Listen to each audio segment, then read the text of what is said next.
I'm joined today by Charlie from our colleagues at Football London. Hello, Charlie. How are you today? Yeah, not too bad, thank you. To be fair, I'm looking forward to this weekend. I mean, we'll obviously get into it, but yeah, it's always a big game. Arsenal, Man U. It's going to be actually a really good game, I think. Yeah, it's lost a bit of its panache from when Vieira and Keane were going at it in the tunnel, but it's still a massive game. So, Charlie, how's Arsenal's season going so far? Is there anything that's really been bad or fantastically good so far from Arsenal? You know what? I think compared to last season for Arsenal, with how well we did, with how well we did last season, it's let's just say average. I think we've done quite well. I'd say against Forest, that was quite comfortable, and then all of a sudden they scored towards the end of the game, and it was all kind of like neat and gritty towards I think it was like the last 10 or so minutes, and that was getting quite choppy. And then we moved on to Palace, which it just seems You know what? We were quite sloppy every so often, and it wasn't quite working for Arsenal.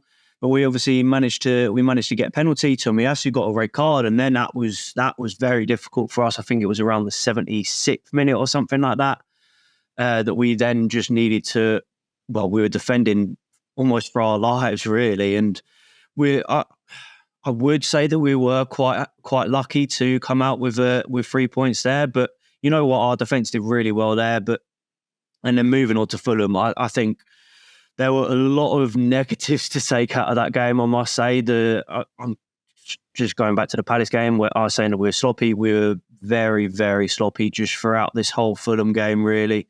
Nothing was happening. We kept on giving the ball away. I mean, the first goal that Fulham scored within the first minute, I think that's the third out of 9 Premier League games that Arsenal have conceded within the first minute at home at the Emirates. And it's just not good enough, really, in terms of our defence and what's kind of going on, being alert, etc. I mean, there's a back pass from Bukayo Saka and Pereira, former Man U player, of course, who ended up picking it up and just, I guess, slotted it past Ramsdale. He was kind of wrong-footed. He just wasn't in the right positions. So, yeah, just very average, I think. And then, we ended up picking it up towards the end of the game, but it just wasn't good enough. I'd say we were quite unfortunate to end up with 1 point at the end of it because of how well we ended up playing, probably after the 60 minutes. But even so, yeah, there were a lot of poor kind of points from that game. But yeah, hopefully we can do a bit better coming into the rest of the season after 3 games. And on paper, it doesn't look that bad. 2 wins and a draw. What has been Arsenal's biggest strength so far this season? You know what? I think it must kind of be that right-hand side where Bukayo Saka is. He's done phenomenally for us. He always does, really. He's a constant in Arsenal's side that you can nearly always rely on him. And we do seem to be kind of like pressing down that right-hand side, maybe a little bit more than the left-hand side.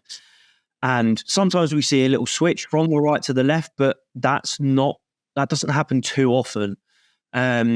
We always seem to kind of work our way around the right-hand side. Sometimes it comes off, sometimes it doesn't. But because of Bukayo Saka's kind of his quality, the fact that he can use both feet, I think that adds a lot of danger to Arsenal's attack.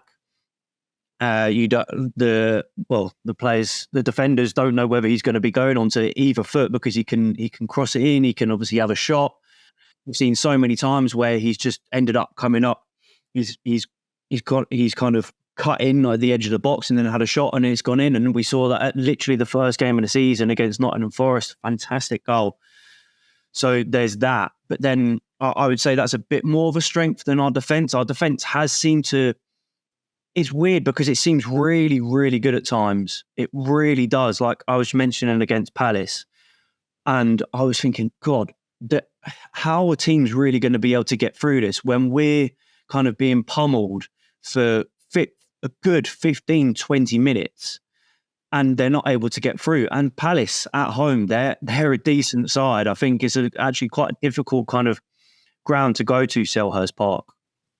And I was thinking, oh God, yeah, it's Arsenal's defence. It's improving. I don't know how it can after last season. I mean, I don't know how it can, but it is. And then we moved on to Fulham, and then we just make a mistake. So it's really weird. It's kind of a almost bipolar kind of time for Arsenal with our defence. We don't know whether it's good. We don't know whether it's bad. Arteta, he seems to kind of be mixing it up in terms of the structure and formation, the lineup that we're having, especially at the back with Gabriel. He's not playing much at all, and we thought that he would be. So it is odd, but yeah, I'd say the right-hand side probably is our strength. Maybe the left-hand side as well, just Gabriel Martinelli and Saka, just together, they're quite an electric duo up front for Arsenal. And yeah, they're quite threatening more often so than not. So yeah, I'd say that's probably our strength. And I mean, I'm sure you know, Man United have got some issues at left back. Luke Shaw is injured. Tyrell Malacia is still injured. Dalot played there at the weekend, and it wasn't a vintage performance from him. Is that somewhere that Arsenal could really take advantage? Like you just mentioned there, your right wing is the best part of your side.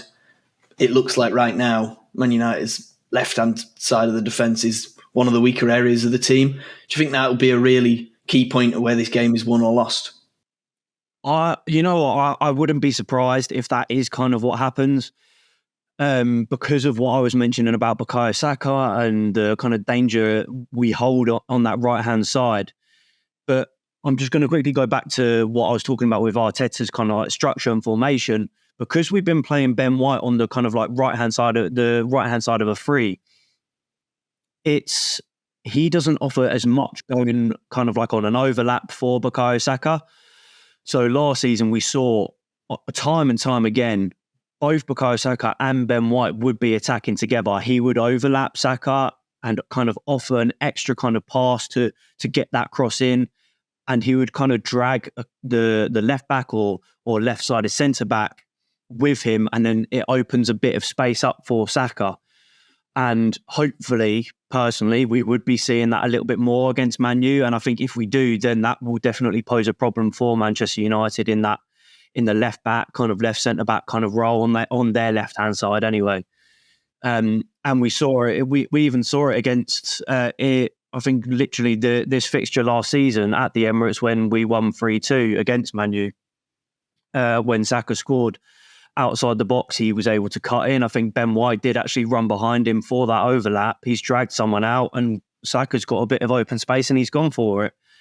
And hopefully we will be able to see that. I mean, right now, Partey has obviously been playing a right back, a kind of inverted right back, which is odd, but I can see what Arteta's trying to do with it. But he doesn't offer as much as Ben White does going forward on that right-hand side in terms of crossing. We see when Arsenal have the ball that Partey he drops into the holding midfield role, which is kind of his natural position. So it's a bit weird with Arsenal and the structure that we have at the moment, as I was mentioning a couple of times earlier. But we could definitely kind of take advantage of that if Man U have had problems, let's say, in the last couple of games. We've obviously say Shaw's been injured. Dalot, he wasn't up to scratch essentially last game. So with a player of Saka's quality, and I think he produces three. I think so far this season anyway, it's an average of three shots a game. He's already got 2 goals in three games as well, albeit one of them's a penalty. But even so, I think he's almost 3 dribbles a game as well. So. Yeah, if that's a weak point for Manchester United, I'm sure that Arteta, Arsenal, Saka will try and exploit it. And maybe Man U might think, Arsenal are going to. And if that does happen, you might bring a few players over. You might double up, triple up on Saka, Ben White, Partey, whatever. But then that will leave a gap open on the left-hand side for Gabriel Martinelli, our left back, whoever's over there, maybe even Havertz, whatever. And we've seen it a few times this season where Partey, Saka, everyone on the right-hand side has been able to switch it over to that left-hand side Martinelli's in a load of space and he's able to dribble it into the box, cut in, have a shot. Sometimes he doesn't have a shot, which is quite frustrating sometimes. Sometimes he needs to shoot but sometimes he doesn't. Hopefully we'll see that a little bit more personally anyway as an Arsenal fan. But that's what kind of Arsenal hold in terms of their presence up front. If a team kind of overloads on one side, it leaves a massive gap over on the left-hand side, let's say, for example, and we're able to switch it sometimes fairly easily, especially with the kind of range of passing that Odegaard has. So that would obviously be another thing that Man U will need to look at, whether they're able to kind of double, triple up on Bukayo Saka if that side is weak. And, I mean, on the topic of injuries, are there anywhere in Arsenal's side that have been weakened by injury or weakened by transfers so far this summer? Anybody that Man United could really exploit in the Arsenal side? So our left back really as well, because we've seen that Yuri Timber, he's had an injury that, well, he's out for almost the whole of the season, really, unfortunately, with that ACL. And when I saw him against, well, the amount of minutes that he played against Forest and in the Carabao Cup against Man City, I was like, oh, finally, we've got a really, really good left back here who's defensively really good. He's good on the ball, etc., etc. Whereas when we had Zinchenko playing left back, for example, he was kind of, there was a bit of space left behind him. He wasn't as good defensively as we'd hoped. And Timber offered what kind of Zinchenko didn't, unfortunately, I say unfortunately because he's obviously out. Then we brought Tomiyasu in against Palace, albeit his red card was very, very harsh, in my opinion. The drop-off from Tomiyasu and Timber, in my opinion, it was too big for Arsenal to kind of handle the quality that some teams have, especially the likes of Manchester United, and it might be quite difficult for Arsenal.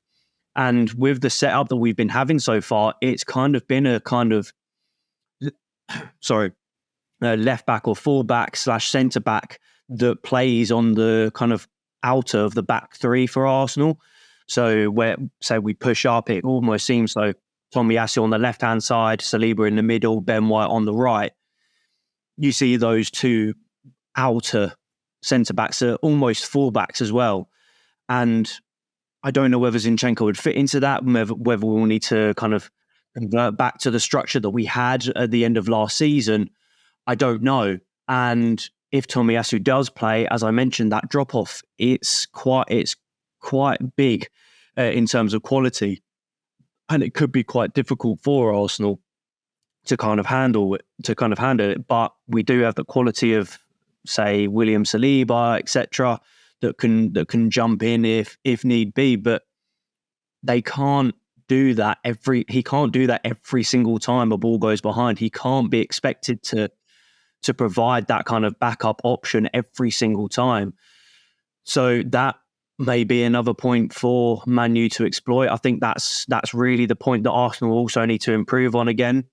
I mean, as well I'm going to say Havertz against Fulham, he was not good enough, not at all. So that was a kind of Xhaka role last season, that left-hand sided centre mid, and obviously he's off to Bayer Leverkusen. He's actually been playing all right, but even so, Havertz is kind of trying to do a little bit of a defensive role, but also switch with personally, I've seen, I think that he's trying to switch every so often with our striker. So say Trossard, he started against Fulham. They seem to be switching every so often, but then that can leave a massive gap in midfield. If they're in the kind of like transition of switching, as I mentioned, that will leave a massive gap in midfield if Man U are then to turn the ball over, and then they can go on that attack. And then that leaves Tomiyasu,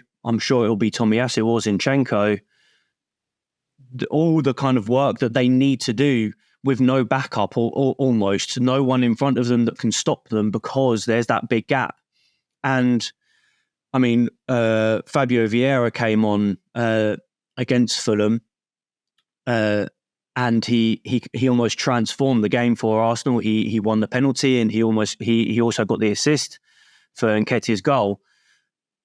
And I think that he should be starting over Havertz after that last performance. However, last season I didn't think that Vieira was up to scratch. I think that he was probably our worst player of the season.